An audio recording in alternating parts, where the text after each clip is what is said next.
there are two fundamental attitudes toward life and its sorrows. Those with the first attitude blame the world. Those with the second ask what they could do differently. It's much easier and much more gratifying to your basest desires to blame someone else for your misery. Life is full of ups and downs, disappointments, failures, obstacles, and stumbling blocks. Trust me when I tell you that you will need to be mentally tough to overcome and conquer some of the hurdles life will throw your way. It's called life. And here's what the key to it, that you have to work on yourself. I read every book I could on how to heal yourself. I listened to every speech. I talked to people. I went to lectures. I mean, everything dealing with healing, I fed my mind. Life is a fight for territory. And once you stop fighting for what you want, what you don't want will automatically take over. You are the only person that can encourage you to get back up. Look in the mirror right now and tell yourself, I will fight through this. I will make it, and I won't give up. Life, you thought you had me down. But this is the moment I change my mind. I won't let anything keep me down. When you want something new and fear pipes up and tells you can't have it, you gotta say, yes, I can. When you want to try something new and fear pipes up and tells you shouldn't do it, you gotta say, yes, I should. When you want to go somewhere new or be with someone new and fear pipes up and says you won't do it, you gotta say, yes, I will. I will never quit, because if you quit, you're done. You may still be alive walking around on this earth. You're done. I will never quit. I will persevere and I will thrive on adversity. My team expects me to be physically harder and mentally stronger than our opponents. I hold myself to that standard. I will be physically harder and mentally stronger than anything that comes against me, my family, my business, my brothers, my sisters, my team. I will be the one that is physically harder and mentally stronger, and I will work to maintain that position. You won't beat me. If knocked down, I will get back up every single time. Every day, it's a selling job on you. It's possible. I can do this. I can make this happen. No matter how bad it is or how bad it gets, I'm going to make it. It's possible.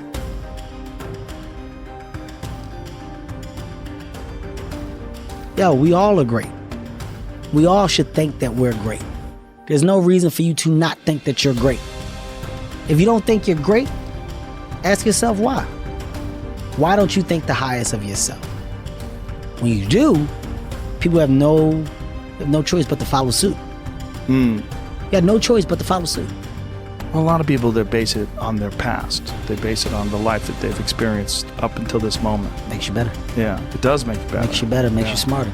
Yeah. A You life need to with no hear a guy rocks. like you say it. Yeah, man. That's what's interesting about it. That's what's interesting about life. You can hear a guy like you say that, and then it changes your perspective, and then you'll go out and take action that you might not have taken before.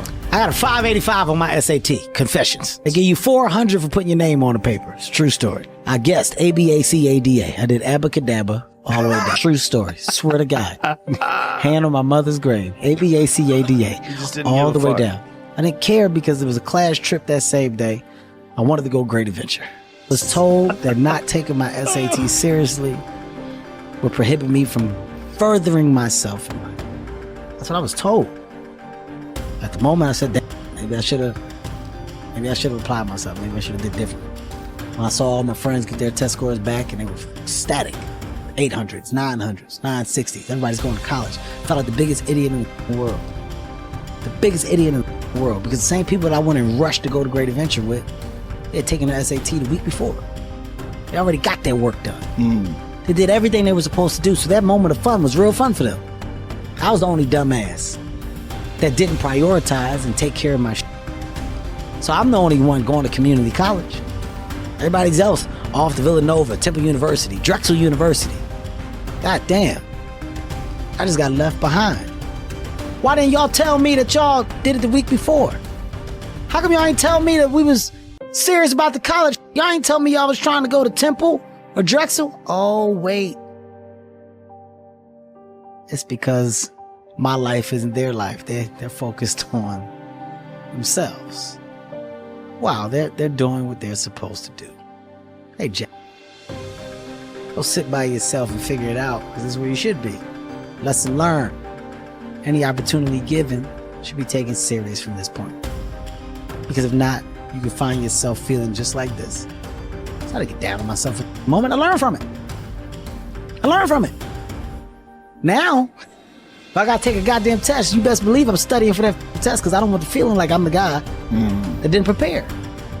Now I got a story to tell my kids about what it feels like to be the kid in class that didn't prepare, that's got the worst grade when they give all those grades back. But it's because of my experience. I don't look down on those moments. You take those moments, you make the best of them, because they're life lessons. It's that simple. You're saying it's positive, but it's really just simplicity that's real. It's real. It's real, and it's your life experience, and it's your life's lesson.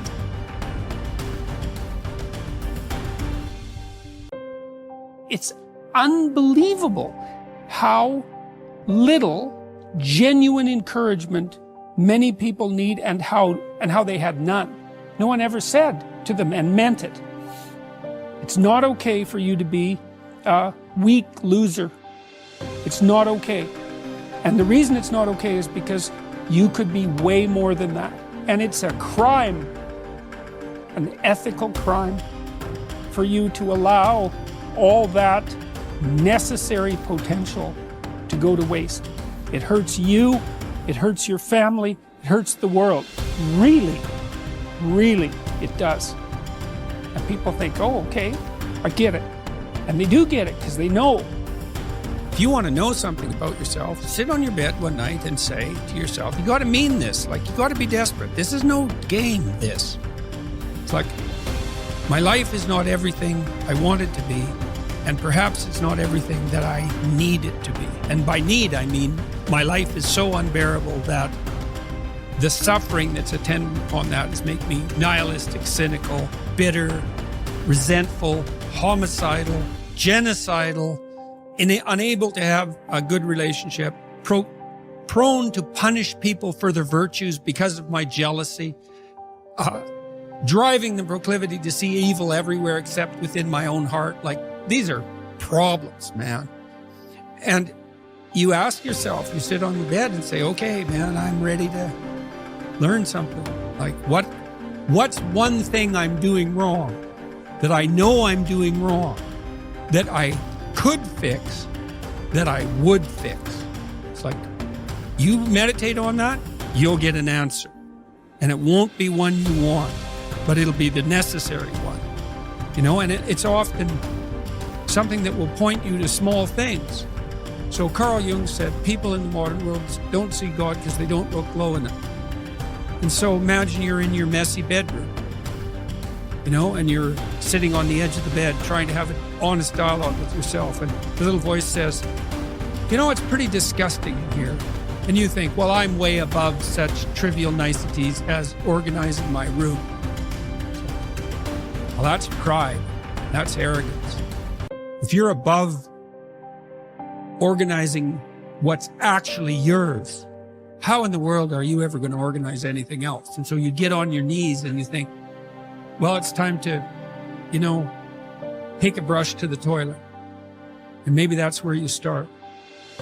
And that works. Like, that works. You start making those micro improvements, like real micro improvements, real on the ground, actual micro improvements, the things you know that are wrong, you'll improve unbelievably rapidly.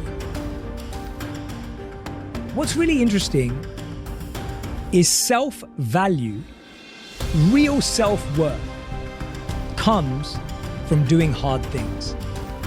We keep talking about self-love. We keep talking about loving yourself, believing in yourself.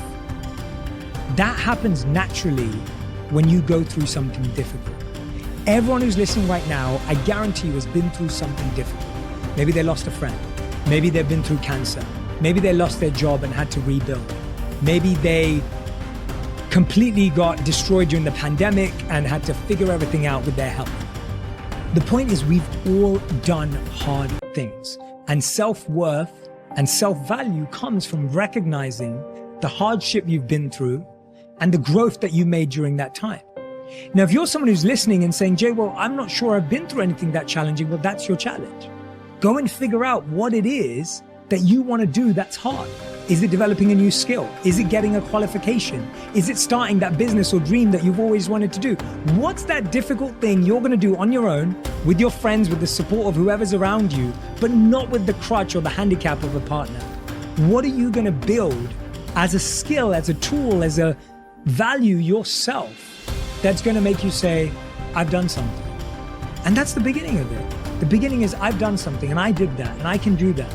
And when you do that, yes, you're going to validate the wrong things. You're going to give yourself praise for the wrong things. You're going to go through ego. You're going to do all of that. But there's still a belief of, I can do hard things.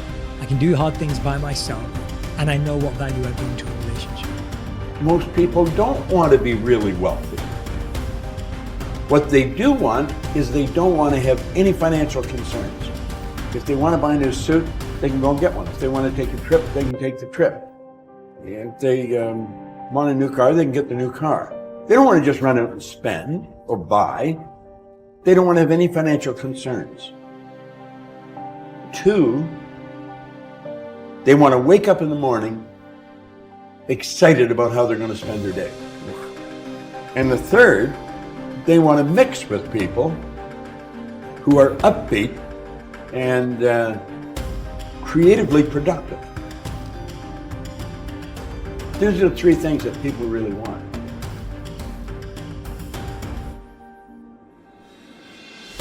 Well, a friend of mine spent 18 years studying the biographies of more than 500 men and women who had started with nothing and became successful.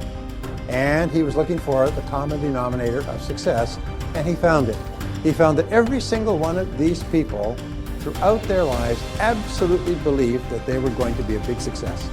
They absolutely believed they were going to be a big success when they grew up, and no matter what happened to them in their adult lives, and they never lost sight of that. Like the 3 wise men following the star, they felt that everything that happened was part of the process. Every setback was a lesson. Every pain was something sent to teach them something that would be helpful, and they never stopped believing in themselves. So if you could buy one belief, the belief is this, is that you are destined to be a big success, that you have incredible potential, that you're surrounded by incredible opportunities, and that you're going to be a huge success in life, and everything that's happened up to now is part of your preparation. So challenge your self-limiting beliefs. Don't ever say, I can't do that, or I'm not good at that, or something else. No, wait and say, wait, what if that's totally false? What if deep down inside of you have the ability to be extraordinary at something that's important to you? Whether it's skiing or skydiving or mathematics or selling or earning money or running a business. You probably have more ability than you could dream of, but don't sell yourself short. Now in the Bible it says, according to your faith it is done unto you. It's one of the most important principles of the New Testament. In the Old Testament it says, as a man thinketh in his heart, and the heart stands for the subconscious mind, which means a deep belief, so is it, or so is she. William James says, beliefs create the actual fact. Is that if you have the belief, it actually becomes the fact, because you always act in a manner consistent with the belief, and as a result, you get the results consistent with your actions. And you can control your beliefs. Is it easy to change your beliefs, especially old negative? No, it's not easy. Is it possible? Absolutely. Is it easy to lose weight? No. Is it possible? Of course it is. If you want to become successful in life, young man, he said, number 1, you got to change your mindset. He said, you don't get in life what you want, you get in life what you are. Number 2, practice OQP, only quality people. You earn within $2,000 to $3,000 of your closest friends. And the 3rd thing he said, develop your communication skills, because once you open your mouth, you tell the world who you are.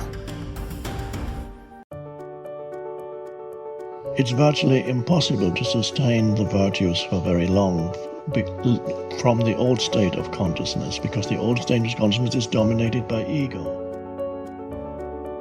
One of the greatest difficulties is handling this issue of ego and keeping it under control. So we need to reveal who we are, but we also need to master the art of who we are presented as our best, as it serves us and our children, as it serves us and our friends, as it serves us in our business. Your conscious awareness. It's what looks out behind those eyeballs. What is that? It isn't cells. It's some kind of conscious awareness that you are. And make no mistake about it, you've occupied a whole lot of bodies already.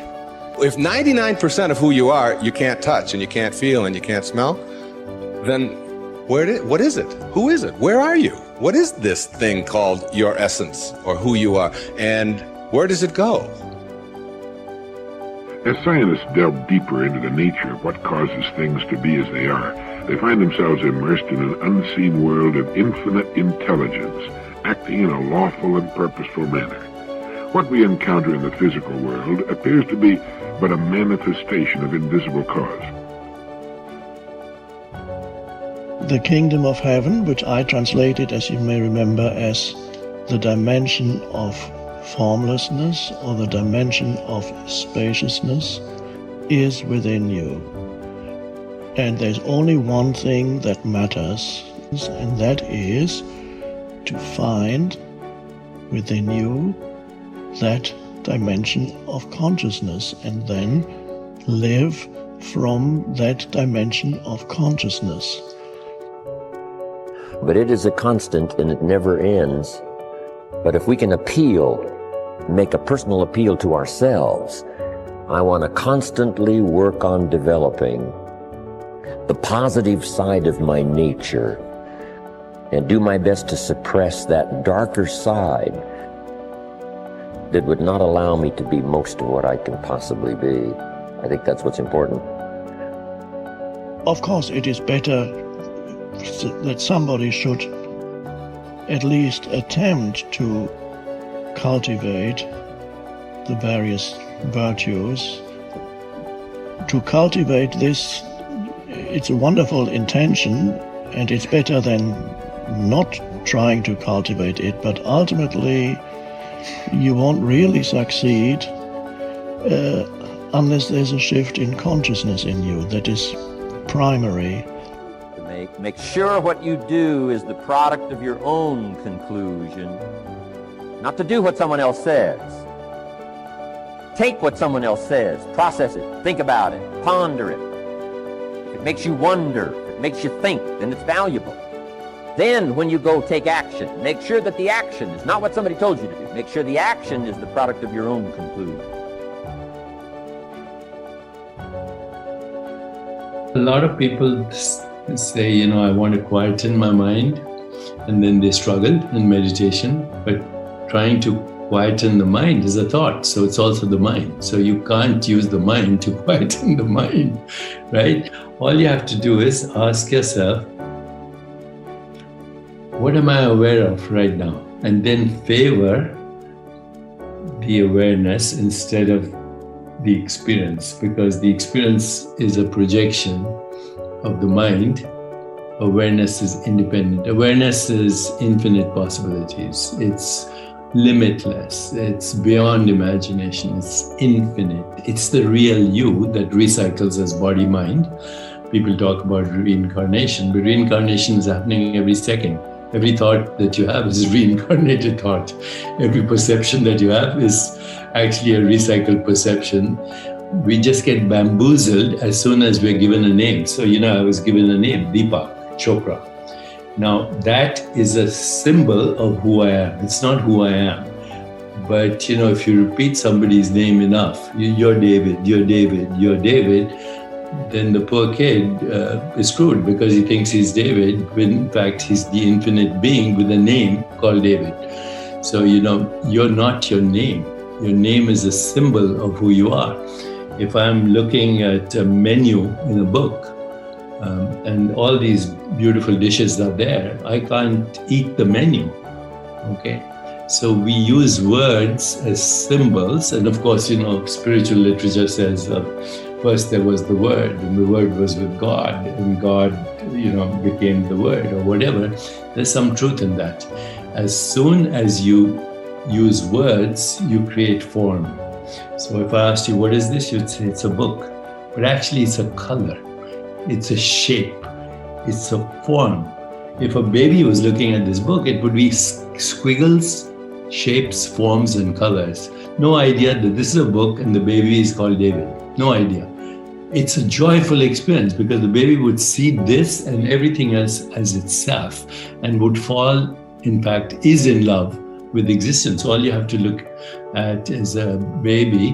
The only time it says is when it's hungry or it's wet. Otherwise, it's in bliss. And why is it in bliss? Because it hasn't been bamboozled by constructs. If people could understand the magnificence of who they are, that their fundamental state is bliss and joy and awareness and existence, which is timeless. See, the body is in time, the mind is in time, every thought is in time, every perception is in time, every image you have in your mind is in time, except you, the one that's awareness. So once you get to that, this is what is called the spiritual experience. It's also actually the original religious experience. Whether it's Jesus or Muhammad or Buddha, it doesn't matter. The religious experience is just three things. First, you know yourself beyond body and mind. Second, you have the emergence of Platonic truth, which is goodness, harmony, peace, empathy, compassion, love, kindness, joy. And the third religious experience, not religion, I'm not talking about religious dogma, religious experience, loss of the fear of death. If you have those three things, you know your true self, you have the emergence of what we call Platonic values, truth, goodness, beauty, harmony, love, compassion, joy, equanimity, and you lose the fear of death. What's left? You're free. How are you programming your mind this week? What are you reading? Who are you listening to? Let me know in the comment section of this video. How are you programming your mind? Are you making it intentional? Let me know. I ask this question because a lot of people are not intentional with how they are programming their mind. This is where a resource like Mind Valley University comes into play. You can take countless courses and they are all for helping you expand in whatever region you want. Mind Valley also has a 15-day trial. 15-day trial.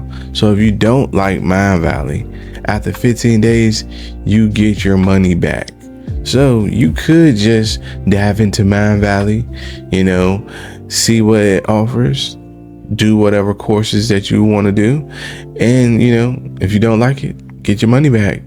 I'm pretty sure they're going to have you hooked. So if you're interested, again, in Mind Valley, I encourage you to check it out. Link is in the description. With my link, you get 50% off. If you don't use my link and you just go there, you're going to be paying full price.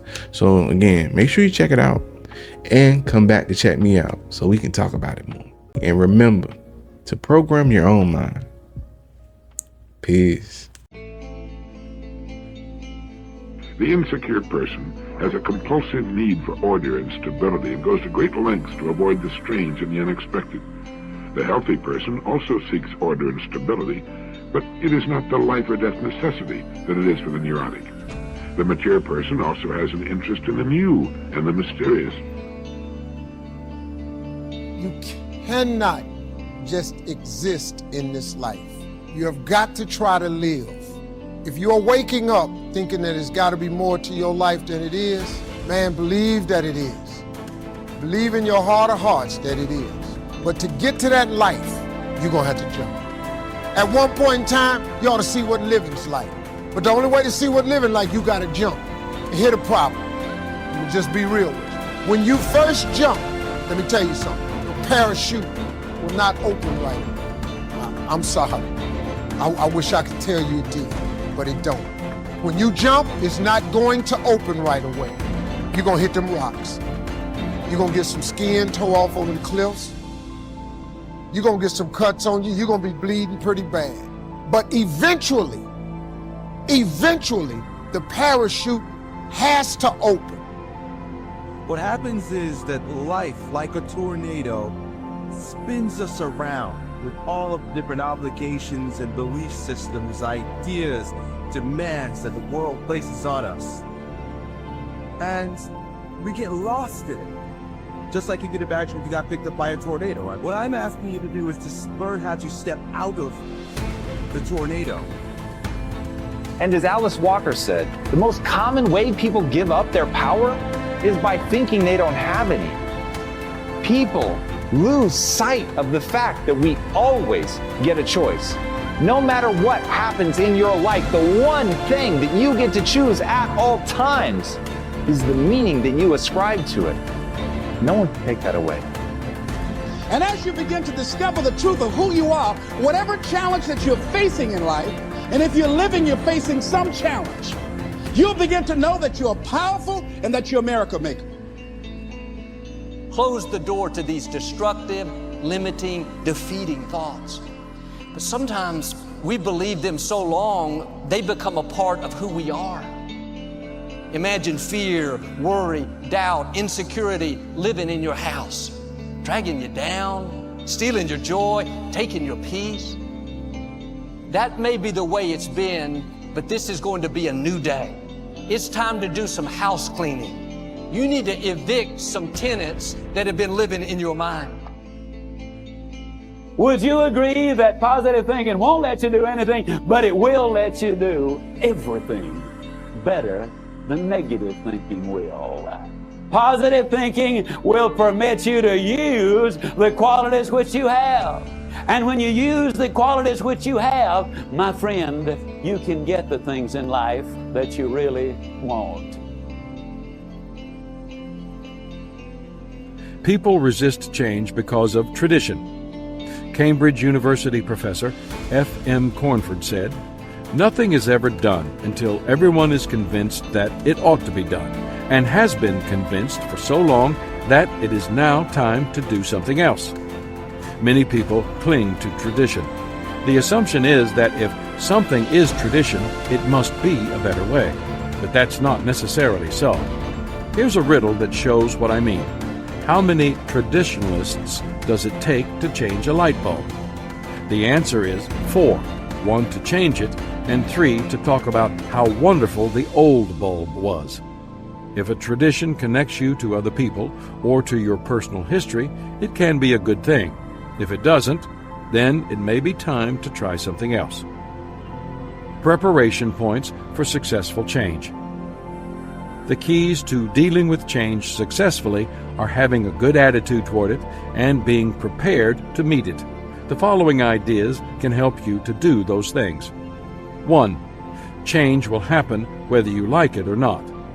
It's said that a Duke of Cambridge once said, "Any change at any time for any reason is to be deplored." I feel sorry for people like him.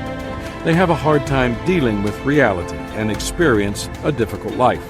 Change is unavoidable. The only thing certain about tomorrow is that it will be different from today. If you doubt that, consider this. My grandfather had a farm, my parents had a garden, and I've got a can opener.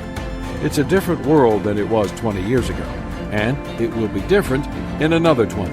But the good news is that the world changes so fast that you couldn't stay wrong all the time if you tried. 2. Without change, there can be no improvement. I am not a proponent of change for its own sake. That's often a characteristic of restlessness and can be a symptom of personal inner conflict. Honestly, change can represent both possible opportunities and potential losses. Even though all progress brings change, not all change brings progress. But as leadership expert Max Dupree observed, we cannot become what we need by remaining what we are. If you desire growth, then you must embrace change. General Douglas MacArthur stated, "Life is a lively process of becoming. If you haven't added to your interests within the past year, if you are thinking the same old thoughts, relating the same personal experiences, having the same predictable reactions, rigor mortis of the personality has set in. If you don't change the direction you are going, then you're likely to end up where you're heading. When you want something you've never had, then you have to do something you've never done. That means changing."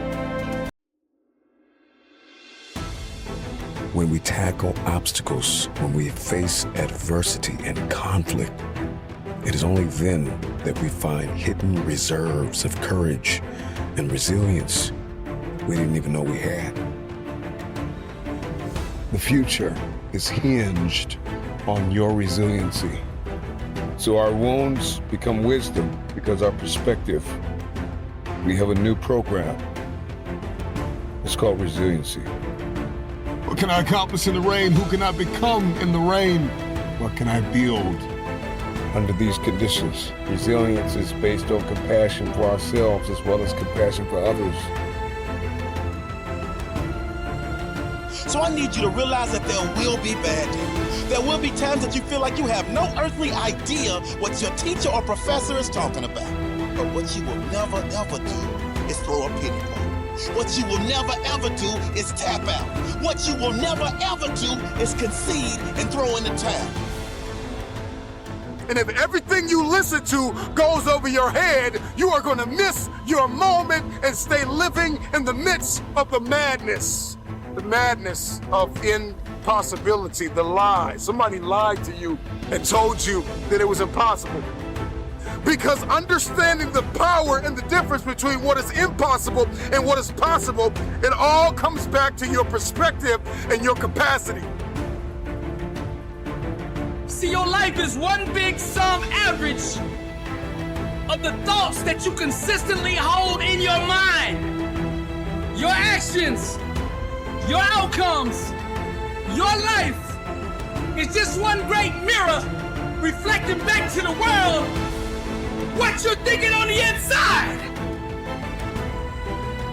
All of the pain, all of the trauma, everything you have experienced, the turbulence, you have to garner up all of that hunger. I'm talking about you gotta think of everything you've ever wanted in your life, and you gotta put it toward that goal. And there are things that you have been called to do that no one on earth has ever done. So I know what pain feels like. I know what disappointment looks like, and I don't like the look. I'm coming back for everything they told me I wanted. I'm gonna show the world that whatever is broke can truly be fixed. I'm gonna be great and better than anything you've ever seen.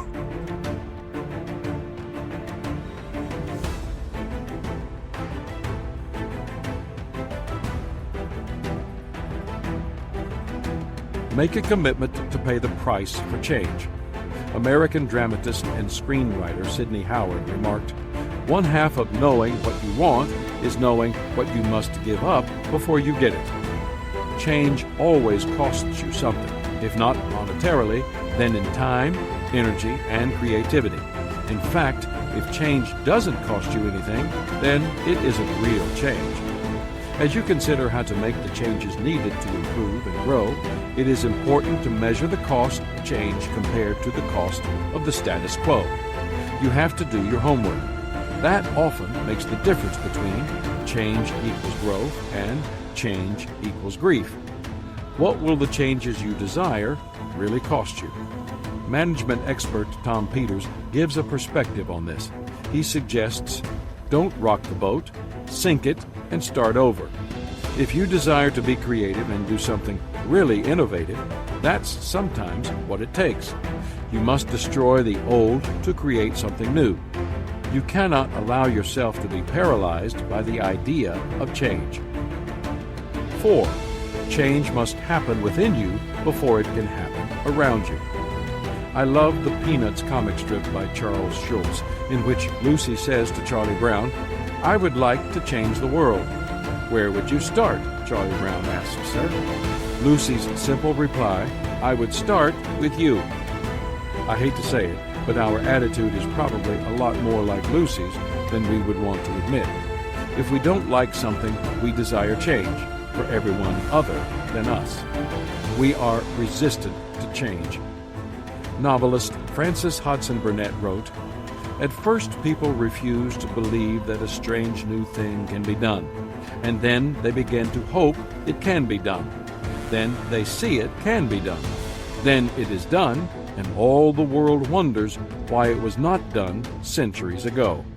Artist Andy Warhol observed, "They always say that time changes things, but you actually have to change them yourself." The truth is that any change that occurs in the world always begins first with change within an individual.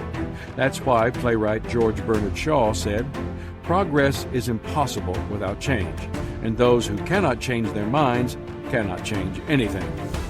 The good news is that once you dedicate yourself to growth and develop a lifestyle of planned improvement from the inside out, it becomes normal to you. And you notice when you're not making the progress you have come to expect. It is said that pianist Arthur Rubinstein refused to listen to recordings made of songs he had played. Even only a few months after he completed them, he was dissatisfied with the playing he heard. Why? Because he had grown and changed, but the recordings had not.